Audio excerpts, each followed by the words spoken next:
Sejam bem-vindos de volta a mais uma aula de álgebra linear computacional.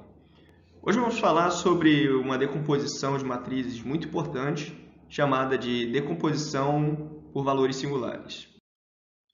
Nas aulas anteriores, falamos sobre decomposição espectral, que decompõe uma matriz usando seus autovalores e autovetores. Então a gente tinha aquela equação A vezes um autovetor x é igual ao autovetor lambda, autovalor lambda, vezes autovetor x. No entanto, essa decomposição só se aplica a matrizes quadradas. É natural se perguntar o que acontece quando a matriz não é quadrada. Será que tem algum análogo aos autovalores lambda e autovetores x? Para responder essa pergunta, vamos olhar aqui para essa matriz A. Tá? Vamos ver o que acontece quando a gente pega a matriz A e multiplica por um vetor. Tá? Vou chamar esse vetor aqui de V. E o resultado é um vetor y. O vetor V é um vetor no R2. A gente viu que essa multiplicação de matriz por vetor pode ser vista como uma combinação linear das colunas da matriz, usando como coeficientes os elementos que aparecem no vetor. Então, eu tenho que o resultado disso aqui é 10 vezes a primeira coluna, 1, 3, 5, mais 100 vezes a segunda coluna, 2, 4, 6. E é claro que o resultado tem que estar no espaço coluna de A, que é o espaço contendo todos os vetores A vezes V. Mas olha só que interessante, isso aqui vai me dar um vetor y que pertence não ao R2, mas ao R3. Então, o espaço coluna dessa matriz 3 por 2, ele é um conjunto de vetores no R3. Portanto, alguma coisa desse tipo aqui, essa decomposição em autovalores e autovetores, não pode existir, porque aqui a gente tem um vetor que está num espaço, mas o resultado dessa operação, que é o y, está em outro espaço. O que será que é o equivalente à decomposição espectral quando a matriz não é quadrada? Essa pergunta é super importante, porque muitas matrizes do mundo real não são quadradas. Em particular, quando você trabalha com ciência de dados, você encontra muitas matrizes do tipo tall-thin, ou seja, que são altas e magras. Isso quer dizer que elas têm um grande número de linhas. Em geral, as linhas se referem a observações de alguma coisa, indivíduos de uma população, e as colunas se referem a características dessas observações ou desses indivíduos. Essas características também são conhecidas como features. No exemplo do slide, a gente tem uma matriz onde as linhas representam pessoas, as colunas representam filmes, e um elemento, por exemplo, esse elemento indica que a Ana deu a nota 1 para o filme Matrix. As notas aqui estão entre 1 e 5. 0 indica que a pessoa não assistiu o filme.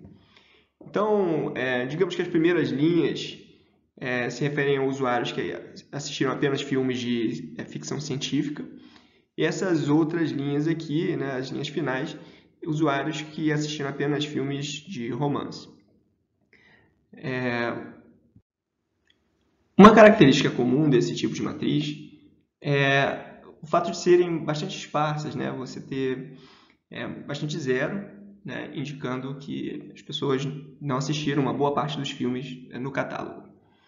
Uma outra característica é que é comum ver esse tipo de bloco, onde você tem grupos de pessoas que assistiram praticamente os mesmos filmes. Então, como eu falei, a gente não consegue escrever AX é igual a lambda x no caso de uma matriz A, M por N, com número de linhas diferente do número de colunas. Isso porque ela leva um vetor do Rn e um vetor do Rm, fazendo mais do que simplesmente escalar esse vetor, ou seja, esticar ou comprimi-lo. Então, o que a gente pode fazer? Será que existe um par de vetores, Vi no Rn e Ui no Rm, tal que A vezes Vi é igual a sigma I vezes Ui? Bom, a resposta para essa pergunta é claro que existe. Eu posso pegar um vetor Vi qualquer, pré-multiplicar por A, isso aqui vai me dar um outro vetor e eu posso escrevê-lo dessa forma. Então, a gente vai colocar mais algumas restrições em relação como esses VIs e esses UIs têm que ser.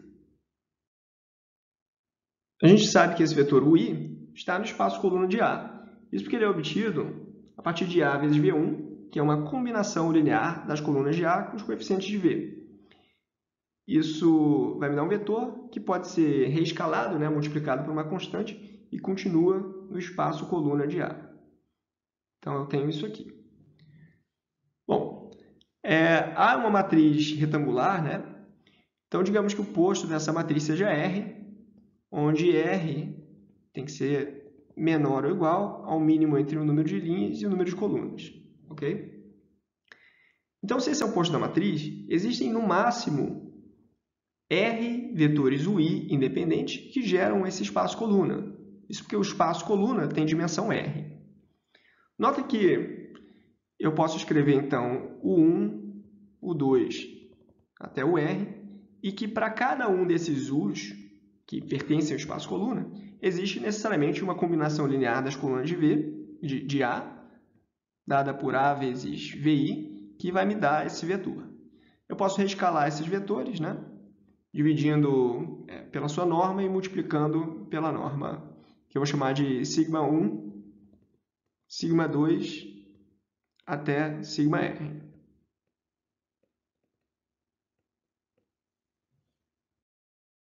Usando a notação matricial, a gente pode escrever dessa forma. Eu tenho A vezes um vetor coluna V1, isso aqui vai me dar um vetor U1, multiplicado por uma constante sigma 1. Tá? Quando você multiplica uma matriz U, por uma matriz diagonal, cada uma das colunas dessa matriz vai aparecer multiplicada pelo elemento correspondente da diagonal. Então, a gente tem R vetores U independentes, que geram o espaço coluna de A, e eles correspondem a R vetores V. Vamos ver agora um exemplo numérico. Eu quero uma matriz A, que é multiplicada por uma matriz V maiúsculo, contendo as colunas V1, V2 até VR, seja igual a uma matriz U, contendo as colunas U1, U2 até o R, multiplicado por uma matriz diagonal sigma maiúsculo, contendo os sigma 1, sigma 2 até sigma R. Essa aqui é a nossa matriz A, e para essa matriz eu tenho essa matriz V e essa matriz U. Tá? Essa constante 1 sobre raiz de 2 multiplicada por essa matriz vai nos dar a matriz V. 1 sobre raiz de 2, 1 sobre raiz de 2 na primeira coluna, e menos 1 sobre raiz de 2 e 1 sobre raiz de 2 na segunda coluna. Enquanto a matriz U vai ser 1 sobre raiz de 10, 3 sobre raiz de 10 na primeira coluna, e na segunda, menos 3 sobre raiz de 10, 1 sobre raiz de 10. A matriz diagonal contém dois elementos, o sigma 1 e o sigma 2, que são 3 vezes raiz de 5 e raiz de 5. Então, se a nossa matriz retangular A tem posto R, o seu espaço coluna, C de A, tem dimensão R. E se o espaço coluna, C de A, tem dimensão R, existem R vetores independentes, sigma I, UI, que geram esse espaço. Cada um desses vetores, como a gente viu, pode ser escrito como uma combinação linear das colunas de A, que vai ser dada por A vezes VI. A gente sabe ainda que o espaço nulo N de A vai ter dimensão N menos R. Logo, existem N menos R vetores VJ independentes, tais que A vezes VJ dá o vetor nulo.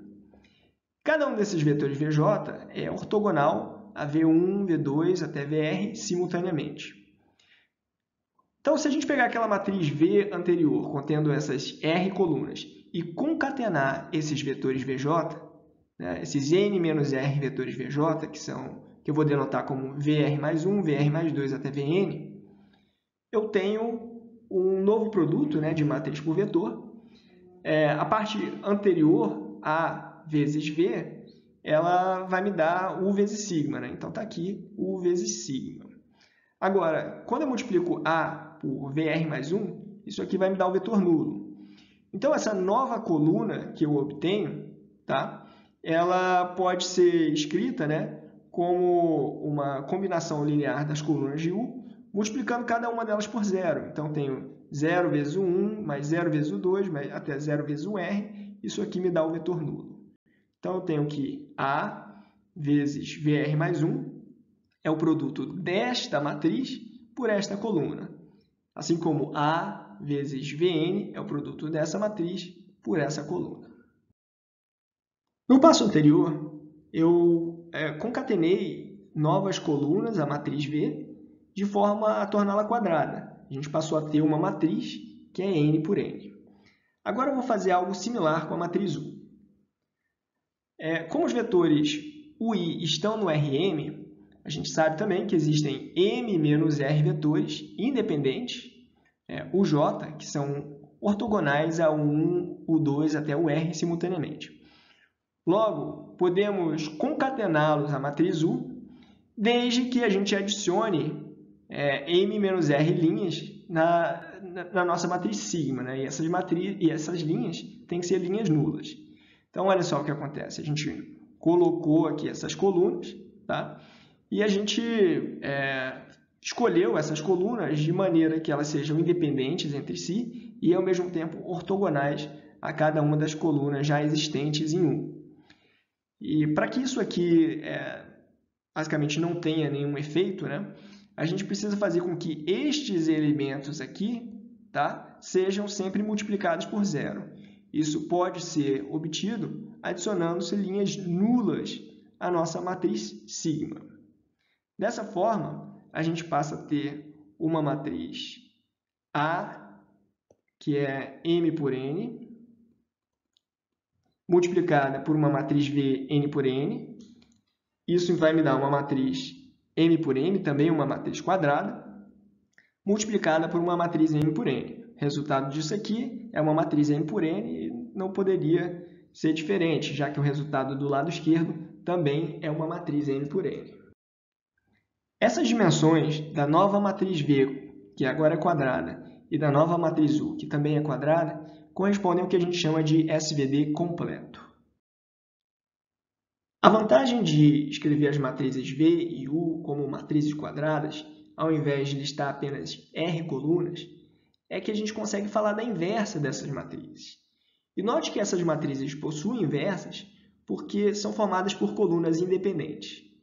Mais do que isso, as colunas são ortogonais e a gente vai ver que é possível construí-las de maneira que a norma euclidiana de cada coluna seja igual a 1.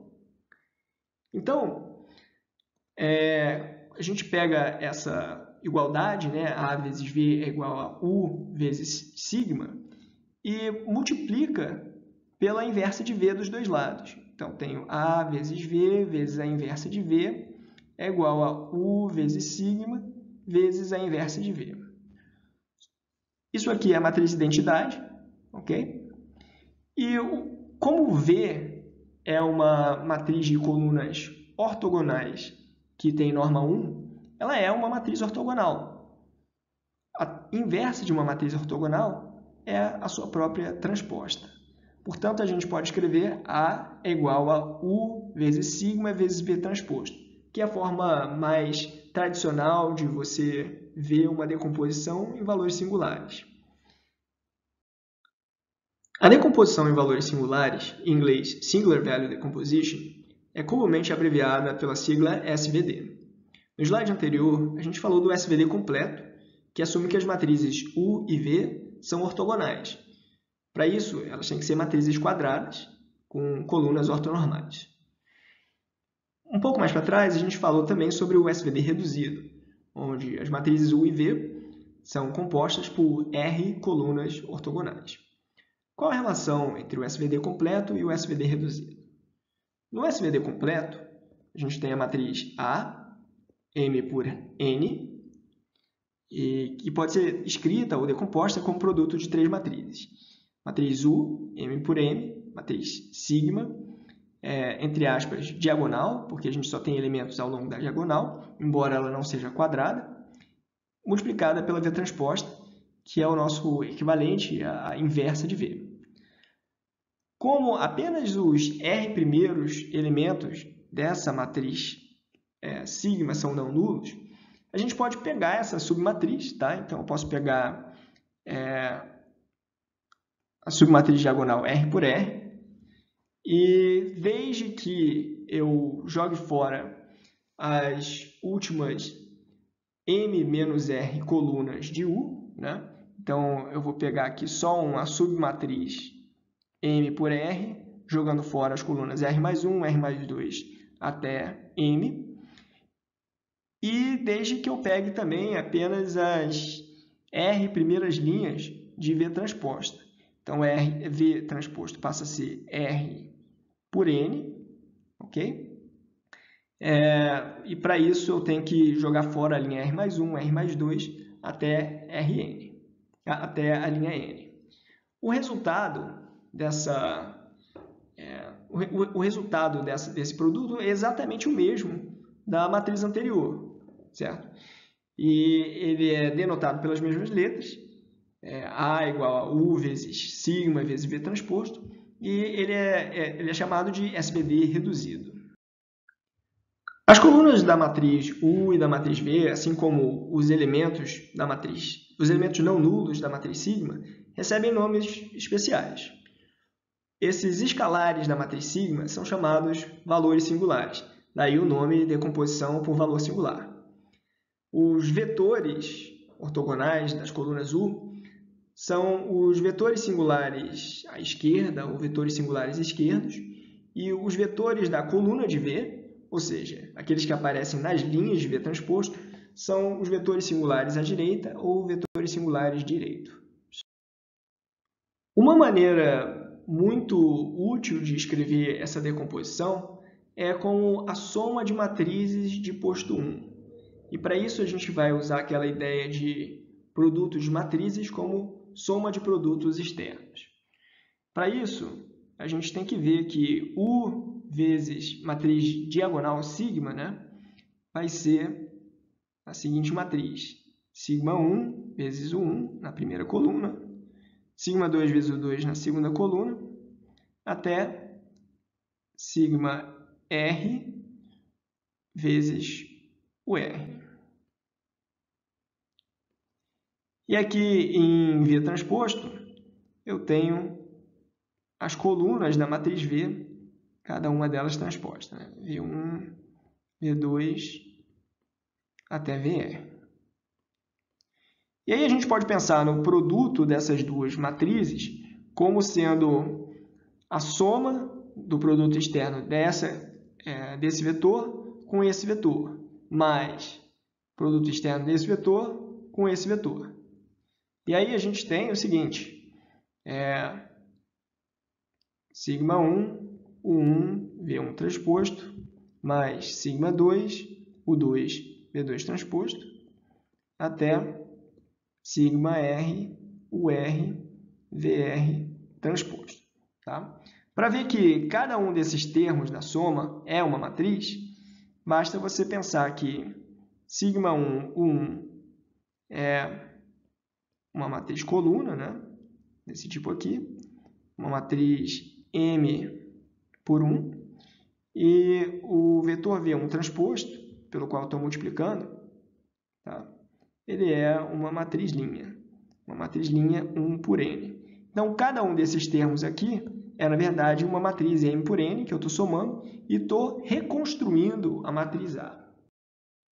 Vamos ver agora um exemplo numérico. Do lado direito, eu tenho a nossa velha conhecida matriz A, contendo as colunas 3, 4 e 0, 5. E do lado esquerdo, eu tenho essa soma de produtos externos.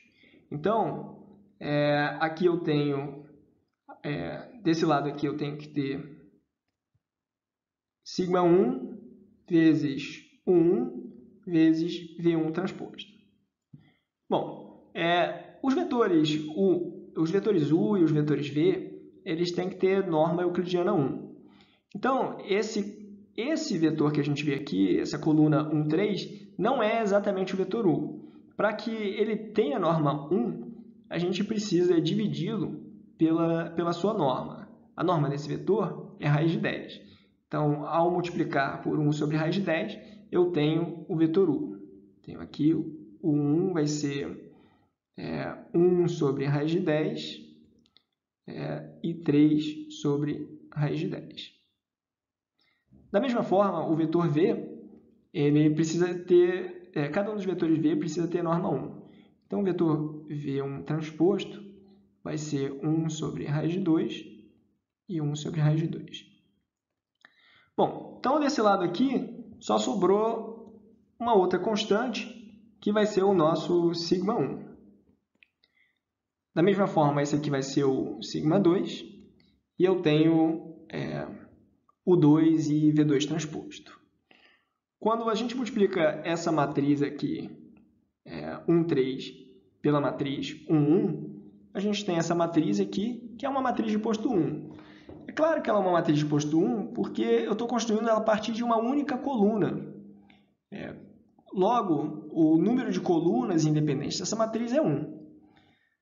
Então, eu tenho aqui, fazendo as contas com essas constantes, eu tenho 3 meios vezes essa matriz, mais 1 meio vezes essa outra matriz, e se você for conferir, vai obter exatamente a matriz A.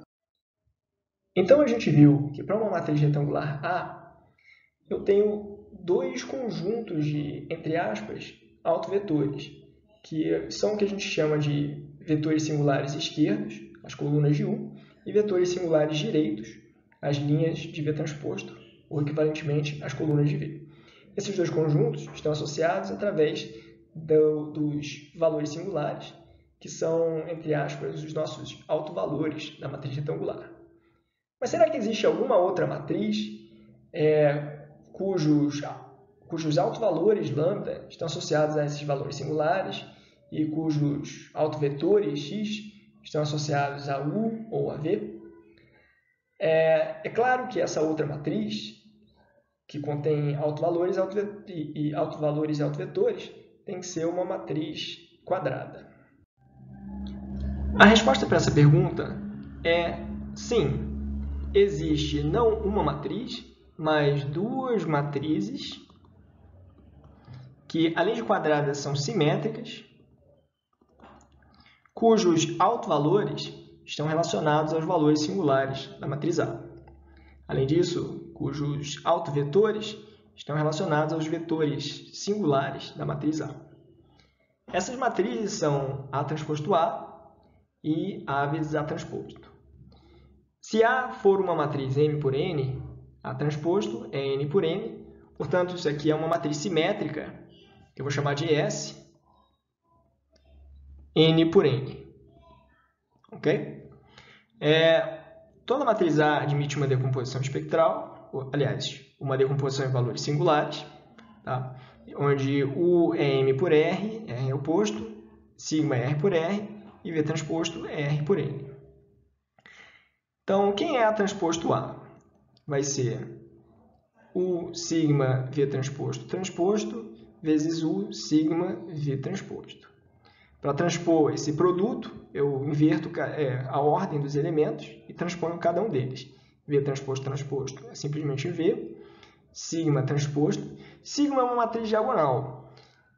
Portanto, ela é simétrica, ou seja, ela é igual à sua transposta. Vou escrever simplesmente sigma.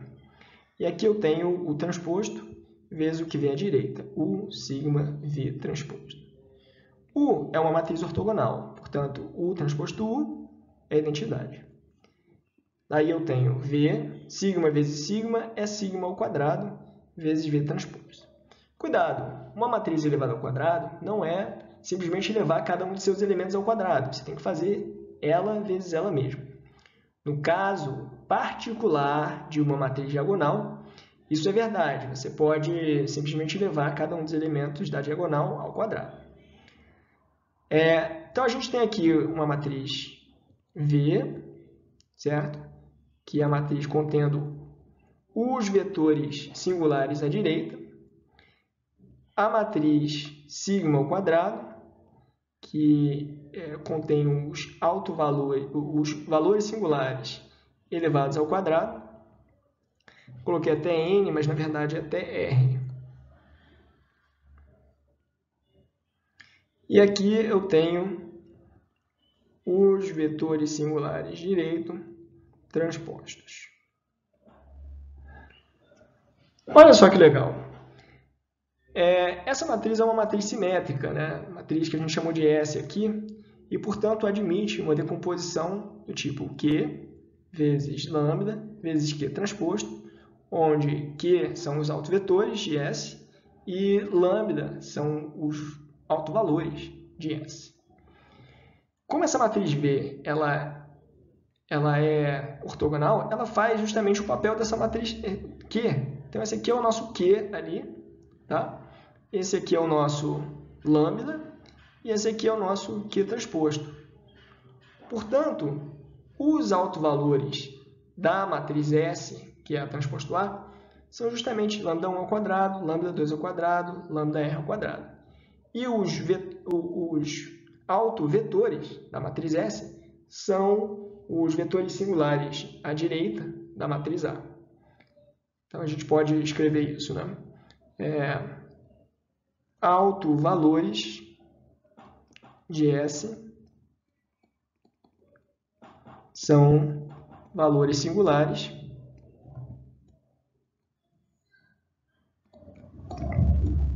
de A e autovetores.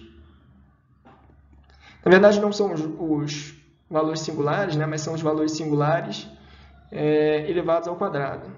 Vou corrigir aqui. Os valores singulares elevados ao quadrado. Vou botar assim, valores singulares de A elevados ao quadrado e autovetores de S são vetores singulares direitos de A. Ok. Portanto, uma forma de calcular os valores singulares da matriz A é calcular A transposto A e fazer a sua decomposição espectral. No entanto, essa não é a forma mais eficiente. A gente vai ver como fazer isso de uma maneira melhor algumas aulas para frente. Como era de se esperar, a segunda matriz simétrica, A vezes A transposto, vai ser usada para calcular os vetores singulares à esquerda de A. A gente tem que A é U sigma V transposto, onde U é M por R, sigma é R por R e V transposto é R por N. Portanto, essa matriz aqui, M por N vezes N por M, é uma matriz simétrica que é M por N. Nota que essa matriz é diferente da outra matriz. É diferente da matriz S do slide anterior. Quem é A vezes A transposto? É U sigma V transposto. Se U ficou parecendo um V, vamos botar aqui, pronto. U sigma V transposto vezes o transposto de U sigma V transposto. Então, a gente tem U sigma V transposto. Aqui vai ficar V sigma transposto. U transposto. Isso aqui é igual a U sigma ao quadrado vezes U transposto. Portanto, eu tenho aqui a matriz U, contendo R colunas. Tenho aqui, novamente, os valores singulares elevados ao quadrado. E aqui, a matriz U transposta. A matriz U, a gente sabe que é uma matriz ortogonal. Então, a decomposição de R em Q sigma Q transposto, ela é dada justamente por essa matriz U vezes sigma ao quadrado vezes U transposto. Portanto, eu tenho que os autovalores de S são valores singulares de... Esse S aqui, né, vou colocar a definição. S é igual a A vezes A transposto. São os valores singulares de A e autovetores de S são vetores singulares. Matriz U, né? Então, à direita. Aliás, vetores singulares à esquerda, né?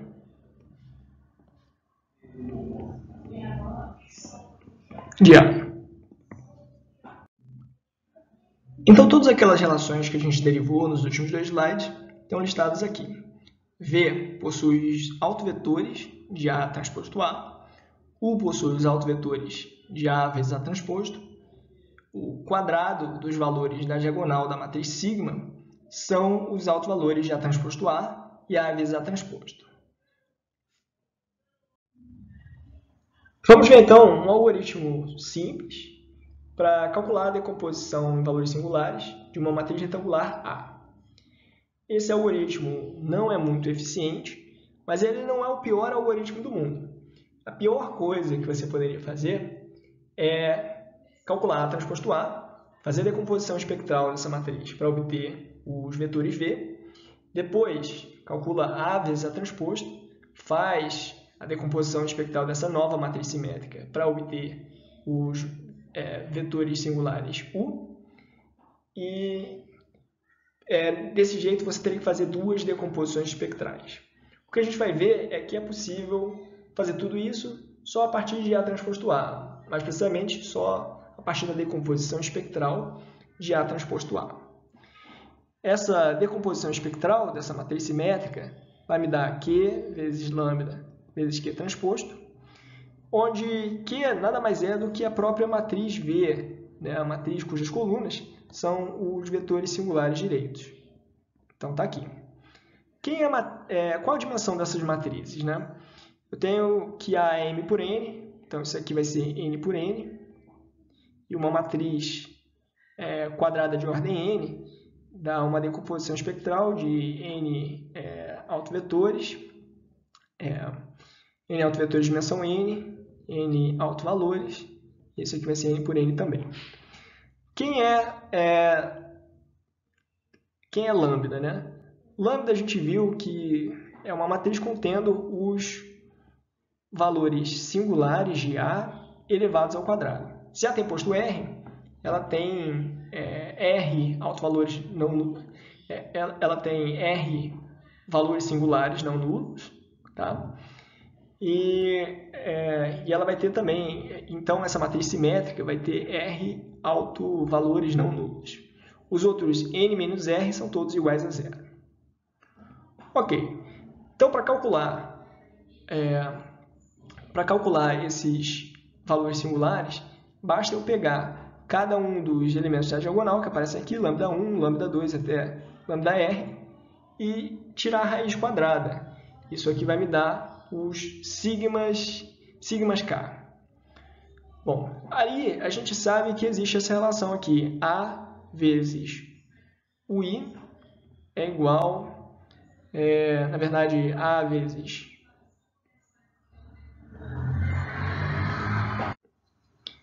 VI é igual a sigma I vezes UI. Portanto, se eu quiser calcular UI a partir dos vetores VI, né, que aparecem nas colunas dessa matriz, basta eu fazer A vezes VI e dividir por sigma I.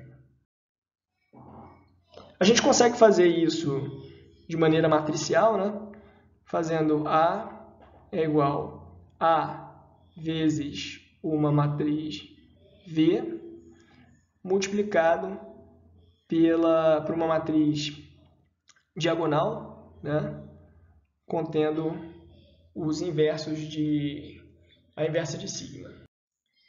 Nas aulas anteriores, quando a gente falou da decomposição espectral de uma matriz simétrica que matriz simétrica S em Q vezes lambda vezes Q transposto, a gente viu que a geometria dos autovetores nos dá uma intuição muito importante do que acontece ao se multiplicar S por um vetor V. Um vetor V no Rn ele pode ser decomposto como uma combinação linear dos autovetores da matriz S. Então, temos aqui essa combinação linear com os coeficientes adequadamente calculados. E aí, quando a gente multiplica S por V, o que essa multiplicação faz é esticar ou comprimir cada um desses componentes pelos respectivos autovalores. Então, na componente Q1, ele vai ser multiplicado por lambda1, a componente em Qn vai ser multiplicado por lambda-n, isso aqui vai me dar o novo vetor. Agora a gente vai ver o equivalente para a geometria da decomposição em valores singulares. Para isso, a gente vai começar com uma matriz de rotação R e entender o que essa matriz faz ao se multiplicar por um vetor. Tem aqui a matriz no R2, né? A matriz R de θ, que rotaciona um vetor por um ângulo θ no sentido anti-horário. Essa matriz é dada pelas colunas cosseno θ, seno θ e menos seno θ, cosseno θ. Substituindo aqui pelo ângulo π sobre 4 radianos, que é 45 graus, a gente coloca π sobre 4 aqui no lugar desse ângulo, e tem 1 sobre raiz de 2 e 1 sobre raiz de 2 na primeira coluna, e menos 1 sobre raiz de 2 e 1 sobre raiz de 2 na segunda coluna. Visualmente, o efeito que isso tem é o seguinte. Vamos colocar aqui um círculo de raio 1. Eu tenho um determinado vetor aqui, e digamos que esse vetor seja V. Ao fazer R vezes V, eu tenho esse novo vetor em azul, que é basicamente esse vetor, né, rotacionado no sentido anti-horário pelo ângulo π sobre 4. Isso aqui é R vezes V. Uma maneira mais interessante de ver essa rotação é a seguinte. V pode ser decomposta em componentes ortogonais, tá? Digamos nessas duas componentes. E eu posso pensar que eu vou chamar de E1 e E2. E eu posso rotacionar, né? Eu posso escrever V como sendo uma combinação de E1 mais uma combinação de E2. E eu posso rotacionar esse vetor V apenas rotacionando-se as componentes e mantendo os coeficientes exatamente iguais. Então, E1 rotacionado por 45 graus vai ser isso aqui. Esse aqui é o R E1. E2 rotacionado por 45 graus vai ser isso aqui. E aí, se eu calcular C1 vezes R E1 mais C2 vezes R E2, pela linearidade, a gente tem que isso aqui é a mesma coisa que R vezes V, que está representado aqui em azul. Vamos aplicar essa ideia no cálculo de R vezes X para, digamos, X igual ao vetor 3, 2. O vetor 3, 2 pode ser escrito como 3 vezes o vetor E1, que é o vetor 1, 0, mais 2 vezes o vetor E2, que é o vetor 0, 1. Isso aqui é aquela ideia de você escrever, decompor, né, x1 na base canônica do R2, obtendo C1 vezes E1 mais C2 vezes E2. Nesse caso, eu tenho que 3 é o C1 e 2 é o C2. A gente viu no slide anterior que R vezes X pode ser escrito como C1 vezes R vezes E1 mais C2 vezes R vezes E2. C1 é igual a 3. Vou escrever aqui a matriz R, 1 raiz de 2, 1 sobre raiz de 2, menos 1 sobre raiz de 2, 1 sobre raiz de 2. Isso aqui multiplicado por 1, 0. Basicamente, o que essa multiplicação faz é selecionar a primeira coluna. É uma vez a primeira coluna, mais 0 vezes a segunda coluna. E a segunda multiplicação seleciona a segunda coluna. Então, eu não vou escrever aqui a matriz, eu tenho a matriz R e tenho aqui a coluna 0, 1. Isso aqui vai ser 3 vezes 1 sobre raiz de 2, 1 sobre raiz de 2, mais 2 vezes menos 1 sobre raiz de 2, 1 sobre raiz de 2. Então, ao invés de ver a multiplicação agindo diretamente sobre o vetor, a gente pode pensar nessa rotação, né? Essa multiplicação por R, como agindo nos eixos sobre os quais eu estou representando o meu vetor. Então, o que significa pré-multiplicar um vetor V por uma matriz A? Para responder essa pergunta, vamos escrever A usando a sua decomposição em valores singulares. Reagrupando um pouco os termos, eu tenho U sigma vezes V transposto vezes Vzinho. V é uma matriz ortogonal, portanto, V transposto é ortogonal também. Toda matriz ortogonal, assim como V transposto, pode ser vista ou como uma rotação ou como uma reflexão. Em particular, V transposto é a inversa de V, é a operação inversa de V. Então, se a gente imaginar isso aqui como sendo uma rotação, vamos ver o que multiplicar por um vetor V faz.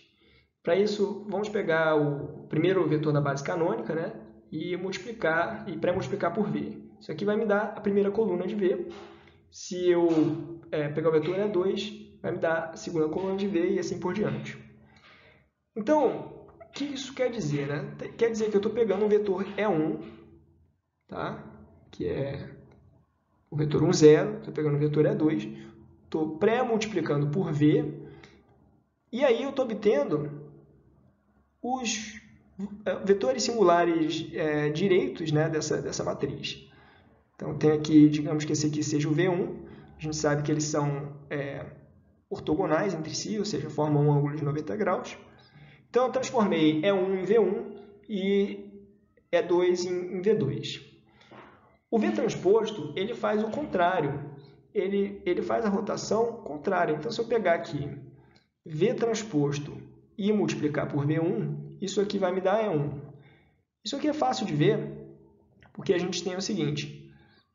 Digamos que seja 2 por 2, né? Isso aqui é V1 transposto, isso aqui é V2 transposto.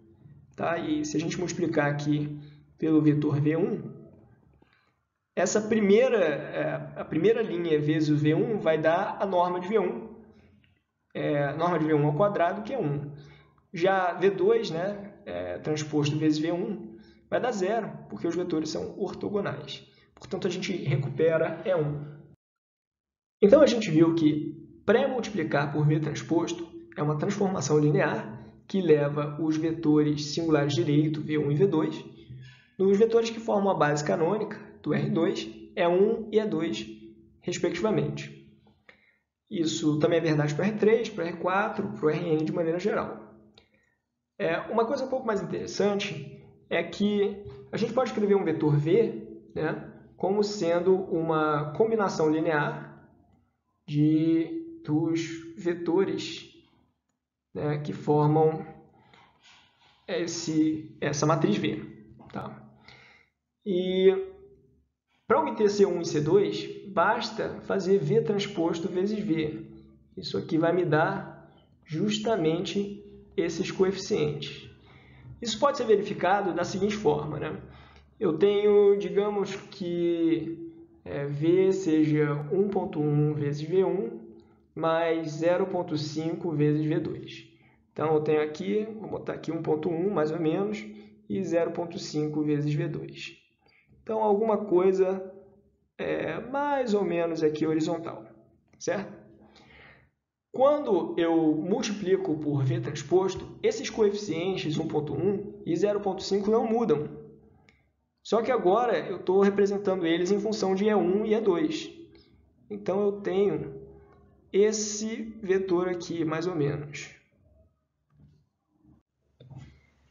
Isso é interessante porque o coeficiente, a primeira coordenada desse vetor, ela me dá o tamanho da componente do vetor original em V1. E a segunda coordenada me dá o tamanho da componente do vetor original em V2.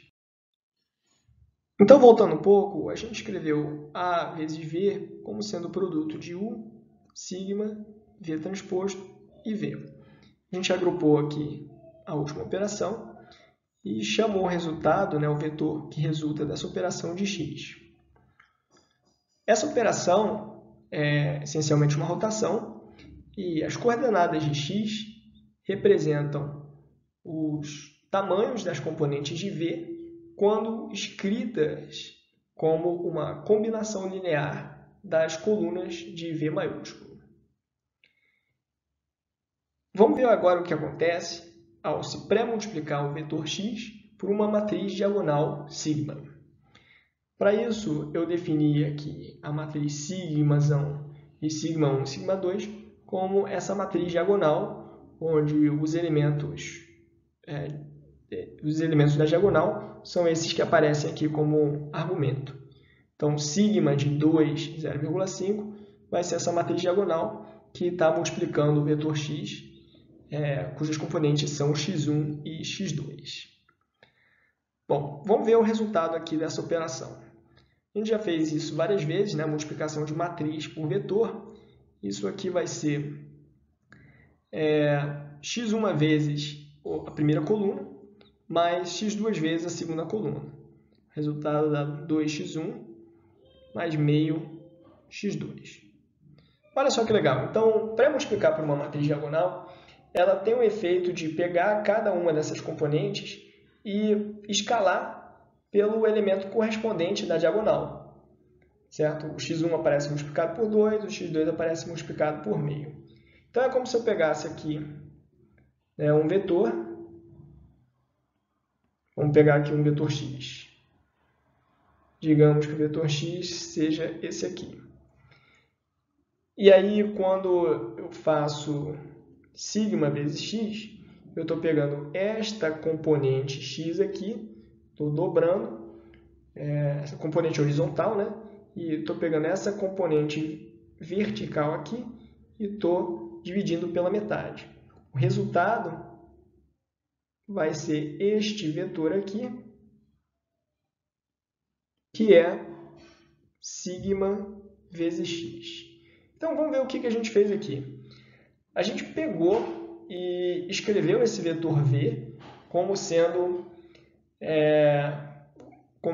uma combinação linear das colunas de v. O que essa rotação faz é obter justamente o tamanho dessas componentes.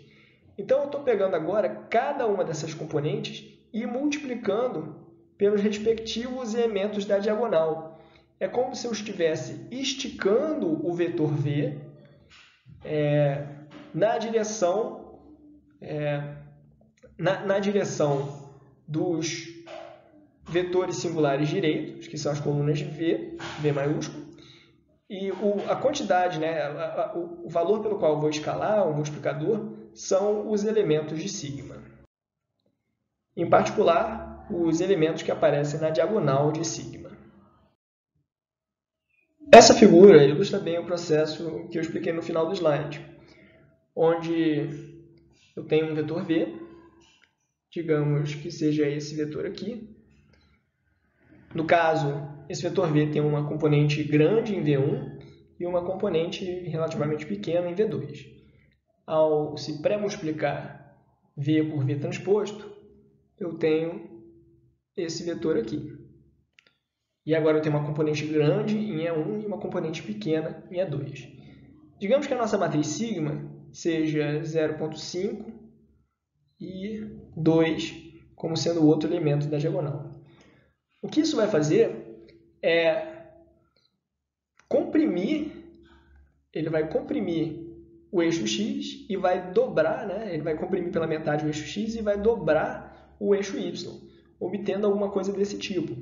Então, o nosso vetor ele passa a ser alguma coisa assim. Esse vetor aqui é o sigma vezes V transposto vezes V. Observa que é como se eu tivesse pegado o vetor V e quebrado ele em duas componentes e dito o seguinte, olha, eu vou pegar a sua componente em V1, vou dividir pela metade, vou pegar a sua componente em V2, vou dobrar e depois vou rotacionar por esse ângulo aí dado por V transposto. Finalmente chegamos ao último passo da geometria do SVD. Então a gente tinha uma matriz A multiplicada por um vetor V, que era U vezes sigma vezes V transposto vezes Vzinho. Então a gente tinha uma rotação, isso me dava um vetor X. Eu reescalava as coordenadas de X através dessa pré-multiplicação pela matriz diagonal sigma. E aí eu vou pegar esse vetor resultante, digamos Y, e eu vou pré-multiplicar por uma matriz U. U é uma matriz ortogonal, então pode ser vista como uma rotação ou uma reflexão. Essa figurinha aqui ilustra o caso, né, em que U é uma rotação. Então, fazendo aqui os nossos vetores, né, a gente tinha um vetor V, digamos que tinha uma componente grande em V1 e uma componente pequena em V2. Ao se pré-multiplicar pelo vetor V transposto, a gente obteve X, que era V maiúsculo transposto Vzinho. Depois a gente pré-multiplicou por sigma, ou seja, reescalou o X e o Y. Isso aqui era o Y, que é igual sigma vezes V transposto vezes V. E, finalmente, pré-multiplicou por U, obtendo essa última rotação aqui. Então, nosso vetor ele ficou, digamos, mais ou menos assim. Esse aqui é o vetor A vezes V, que é igual a U vezes sigma vezes V transposto vezes Vzinho.